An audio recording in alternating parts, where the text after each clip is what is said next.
Yes ma'am. তুমি এখানে কি করছো? আগে তুমি আমাকে এটা বলো, ওনার ইন্টারভিউটা নেওনি কেন? ম্যাম, উনি তো হ্যান্ডিক্যাপ, কোডিংও করতে পারবে না, আর টাইপিং তো করতেই পারবে না। Shut up! তুমি ইন্টারভিউ না নিয়েই নিজের জাজমেন্ট দিয়ে দিলে, তাও আবার আমার সাথে ডিসকাস না করেই।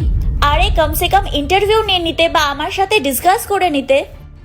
তুমি কি জানো উনি এক হাতেই তোমার থেকেও ফাস্ট টাইপ করতে পারে? আর এমন মানুষ বারবার ইন্টারভিউ দিতে আসে না।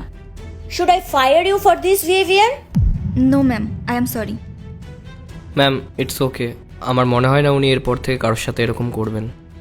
আচ্ছা, তোমাকে কোন পজিশনে ইন্টারভিউয়ের জন্য বলা হয়েছে? Ma'am, junior developer.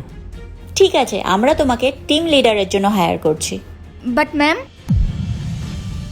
তুমি এনাকে টিম লিডারের জন্য হায়ার করবে, and I really proud of you. Disable হওয়ার জন্য তুমি অনেক ডিসক্রিমিনেশন লাইফে দেখেছো হয়তো। আজ তুমি সব অডস ফাইট করে নিজেকে সক্ষম করে তুলেছো। যেটা আমাদের টিম 1 উইক ধরে করতে পারেনি, সেটা তুমি 5 মিনিটেই করে ফেলেছো।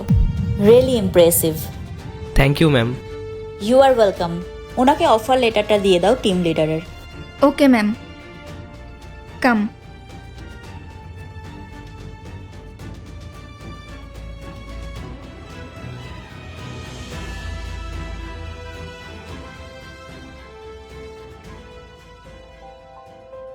Rahul, I am really sorry for my behaviour.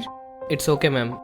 ব্যাস আপনাকে এটাই বলবো যে নেক্সট টাইম থেকে কারো ডিসেবিলিটি নিয়ে তাকে জাজ করবেন না। যদি তাকে জাজ করতেই হয় তাহলে তার ক্যাপাবিলিটি দিয়ে তাকে জাজ করবেন। Yes, you are right, and thank you so much আমাকে একটা নতুন চিন্তাভাবনা দেখানোর জন্য। It's okay ma'am. আসো।